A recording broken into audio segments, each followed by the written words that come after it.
Godaanee bullukoon kuni hindaaruu fanabdadhe maala yaaddessa ayyaandoon suni odaa karra koodura eenyutu dhufeetti dhibaafata hortee ganamaa male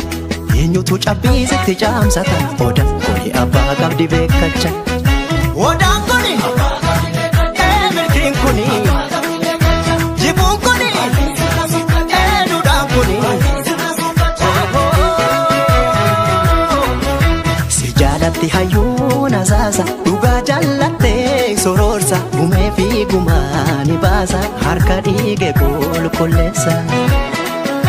odaan mallattoo biyyaati ibsituu oromummaati jirma tokko damee sagaliiti kanaanistuu ilmaan oromooti.